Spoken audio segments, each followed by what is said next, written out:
അരുൺ അവിടെ തന്നെ തുടരുന്ന ഒരു പശ്ചാത്തലമുണ്ട്. അരുൺ, കൂടുതൽ പ്രതികരണങ്ങൾ ലഭ്യമാകുകയാണോ ശിവഗിരിയിൽ നിന്ന്?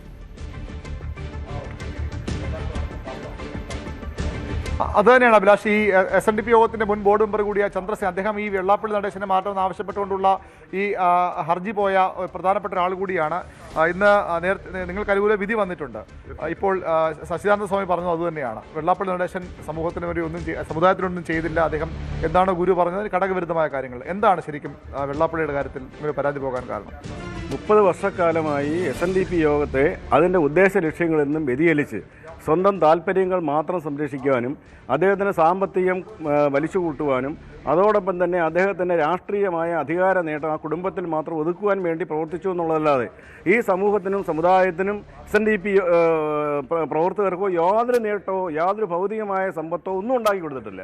അതുകൊണ്ടാണ് അതിൻ്റെ നിയമപരമായ കാര്യങ്ങളുമായി ഞങ്ങൾ മുന്നോട്ട് പോയത്. മാത്രമല്ല, ഈ ഗവൺമെൻറ്റുകൾ ആവിഷ്കരിച്ച സാധാരണക്കാർക്ക് ഭൗതികമായ വളർച്ചയ്ക്ക് വേണ്ടി ആവിഷ്കരിച്ച മൈക്രോ ഫിനാൻസ് തട്ടിപ്പ് നടത്തി ആ തട്ടിപ്പിനെതിരായി വി എസ് അച്യുതാനന്ദൻ കേസിന് പോയിട്ട് പോലും അത് തമസ്കരിച്ചപ്പോൾ അതിനെതിരായി ഞങ്ങൾ SNDP സംരക്ഷണ സമിതിയുടെ നേതൃത്വത്തിൽ ഹൈക്കോടതിയിൽ പോവുകയും ഹൈക്കോടതിയിൽ അത് അന്വേഷണത്തിന് കോടതിയുടെ മേൽനോട്ടത്തിൽ അന്വേഷണം നടക്കുകയും ആ അന്വേഷണത്തിൻ്റെ റിപ്പോർട്ട് ഇപ്പോൾ വരാനിരിക്കുന്നു.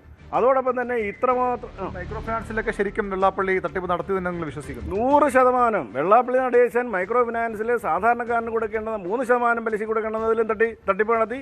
ബാങ്കുകളിൽ നിന്ന് എടുത്ത 15,000 കോടി രൂപയിൽ ഏറ്റവും കൂടുതൽ തട്ടിപ്പ് നടത്തിയിട്ടുണ്ട്. അതിൻ്റെ ചേർത്തലയിൽ ഇദ്ദേഹത്തിൻ്റെ മകൻ, വെള്ളാപ്പള്ളി നടേശൻ്റെ മകൻ തുഷാർ വെള്ളാപ്പള്ളി ഇതിൻ്റെ ഭാരവാഹിയാണ്. അങ്ങേര് പ്രതിയായി കേസുണ്ട് അവിടെ നിന്ന് ഏതാണ്ട് 40-50 കോടി രൂപ അവിടെ നിന്ന് തട്ടിയെടുത്തു. അങ്ങനെ 15,000 കോടി രൂപയിൽ 3,000 കോടി രൂപ തട്ടിപ്പടത്തി എന്നുള്ളതാണ് ഞങ്ങൾ. ഇനി അന്വേഷണം ഉണ്ടാകുമെന്ന് പ്രതീക്ഷിക്കുന്നു. തീർച്ചയായിട്ടും അതിൻ്റെ അന്വേഷണം പൂർത്തിയായി വരുന്നതേ ഉള്ളൂ. അത് 15 കോടിയുടെ ഉള്ളൂ. ഇനി ഈ സംവിധാനം മാറി വരുമ്പോൾ 15,000 കോടി രൂപയിൽ നടന്ന അഴിമതിയെ സംബന്ധിച്ച് ഞങ്ങൾ പൂർണ്ണമായും സർക്കാരിനെ കൊണ്ട് അന്വേഷിപ്പിക്കും.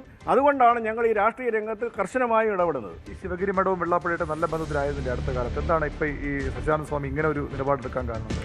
ശിവഗിരി മഠവും വെള്ളാപ്പള്ളി നടേശനുമായി ബന്ധത്വമില്ലായ്മയല്ല. ശിവഗിരി മഠത്തെ അവഹേളിക്കുന്ന തരത്തിലുള്ള പരസ്യ പ്രസ്താവനകൾ പല പ്രാവശ്യവും വെള്ളാപ്പള്ളി നടേശൻ്റെ ഭാഗത്തുനിന്നുണ്ടായി. അതായത് ശിവഗിരി മഠത്തിൻ്റെ ഏറ്റവും പ്രധാനപ്പെട്ട ഒരു സംഭവമാണ് ഇവിടുത്തെ തീർത്ഥാടനം. ആ തീർത്ഥാടന യാത്രയാണ് ആ ഏറ്റവും പരിപാവനവും പവിത്രവുമാണ്.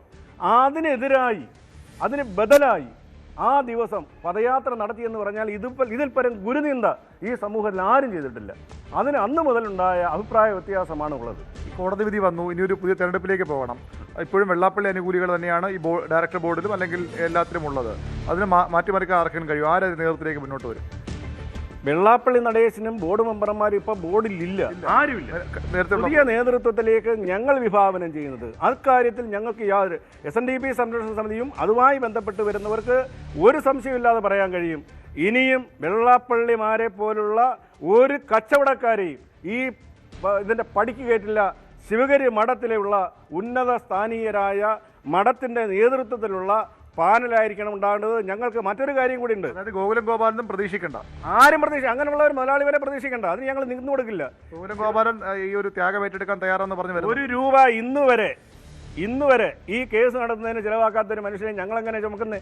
ഇനി ഞങ്ങൾ വേറെ പറയാനുള്ളത്, ഇവിടെ ശിവഗിരി മഠത്തിൻ്റെ കീഴിൽ 100 ഏക്കറോളം സ്ഥലം ഇവിടെയുണ്ട്. കോളേജ് ഈ 30 ഏക്കറുണ്ട് ഈ വർക്കല SM കോളേജിന്. അത് ശിവഗിരി മഠത്തിൻ്റെ വകയാണ്. അത് വിട്ടുകൊടുത്തതാണ്. അത് തിരിച്ചു കൊടുക്കേണ്ട സമയം കഴിഞ്ഞു. ആ 30 ഏക്കറും തൊട്ടടുത്ത സ്കൂളിൻ്റെ 21 ഏക്കറും അതിന് തൊട്ടടുത്തുള്ള 20 ഏക്കറും 70 ഏക്കറുണ്ട്. ബാക്കി 30 ഏക്കറുണ്ടെങ്കിൽ ശ്രീനാരായണ ഗുരുദേവൻ പറഞ്ഞത് നാം അറിവാകുന്നു എന്നുള്ളതാണ്. അറിവാണ് ലോകം, അറിവാണെല്ലാം. ആ അറിവിൻ്റെ സിറ്റി ഉണ്ടാകണം. വിശ്വവിദ്യാലയം ശ്രീനാരായണ ഗുരുദേവൻ്റെ പേരിൽ ഒരു വിശ്വമഹാവിദ്യാലയമാണ്. അതിനുള്ള നോളജ് സിറ്റിയാണ് ഈ ശിവഗിരിയിൽ ഉണ്ടാകേണ്ടത്. ആ സ്ഥലം പോലും ഇല്ലാതാക്കിയത് വെള്ളാപ്പള്ളി നടേശനാണ്. വെള്ളാപ്പള്ളി പിടിച്ചടക്കി വെച്ചേക്കാണ്. എല്ലാം വെള്ളാപ്പള്ളി പിടിച്ചടക്കി വെച്ചേക്കുക. അതുകൊണ്ടാണ് ഞങ്ങൾ എതിർക്കുന്നത്. ഇതാണ് അഭിലാഷ നിലപാട്. വെള്ളാപ്പള്ളി നടേശൻ ശ്രീനാരായണ ഗുരുവിൻ്റെ പേരിലുള്ള ഭൂമി പോലും പിടിച്ചടക്കി വയ്ക്കുന്നു എന്ന ആരോപണമാണ്. മുതലാളിമാർക്ക് ഈ SNDP യോഗത്തെ വിട്ടുകൊടുക്കാൻ കഴിയില്ല. ശിവഗിരി മഠത്തിലുള്ള ആധ്യാത്മിക രംഗത്തെ ആളുകൾ തന്നെ അതിൻ്റെ തലപ്പത്തേക്ക് വരണമെന്ന ആവശ്യമാണ് ഇവർ മുന്നോട്ട് വയ്ക്കുന്നത്. നമുക്കറിയാം ഗോകുലം ഗോപാലനൊക്കെ ഇതിൻ്റെ സാരഥ്യം ഏറ്റെടുക്കാൻ തയ്യാറെന്ന പ്രതികരണവുമായി കഴിഞ്ഞ ദിവസങ്ങൾ പുറത്തു വന്നിരുന്നു. അത്തരത്തിൽ ഒരു മുതലാളിമാർക്കും ഇനി SNDP യോഗം നൽകാൻ കഴിയില്ല. അവിടെ ഒരു സംശുദ്ധീകരണം വേണമെന്ന നിലപാടാണ് ഇതുമായി ബന്ധപ്പെട്ട പരാതി പോയ ആളുകളൊക്കെ മുന്നോട്ട് വയ്ക്കുന്നത്. യെസ്, വളരെ പ്രധാനപ്പെട്ട നിലപാടുകൾ. SNDPക്ക് എതിരെ പരാതി നൽകിയതിന് ശേഷം ഉണ്ടായ ഒരു വിജയം എന്ന നിലയിലേക്ക് ഇതിനെ കാണുന്ന സാഹചര്യം. അതോടൊപ്പം തന്നെയാണ് ശിവഗിരി മഠത്തിന്റെ ഭാഗത്ത് നിന്ന് ഉണ്ടാകുന്ന വിമർശനം. ഈ ഒരു പശ്ചാത്തലത്തിൽ കൂടി ആയിരുന്നു ശിവഗിരി മഠത്തിന്റെ അധിപൻ കൂടിയായിട്ടുള്ള സ്വാമി സച്ചിദാനന്ദ വാർത്താ സമ്മേളനം നടത്തി തന്നെ വിശദാംശങ്ങൾ പങ്കുവച്ചത്. അതോടൊപ്പം തന്നെ നിലവിലെ രാഷ്ട്രീയ സാഹചര്യത്തിൽ പ്രത്യേകിച്ച് ഈഴവ വിഭാഗത്തിന് കൃത്യമായ ഒരു പരിഗണന ലഭിക്കേണ്ടതുണ്ട് എന്ന ആവശ്യം കൂടിയാണ് അദ്ദേഹം മുന്നോട്ട് വെച്ചത്. നേരത്തെ നമ്മൾ പരിശോധിച്ചുകൊണ്ടിരുന്നത് ശബരിമല യുവതീ പ്രവേശന വിഷയവുമായി ബന്ധപ്പെട്ട വാർത്തയാണ്. കൂടുതൽ വാർത്തകൾക്ക് News 18 Keralam YouTube channel subscribe ചെയ്യുക.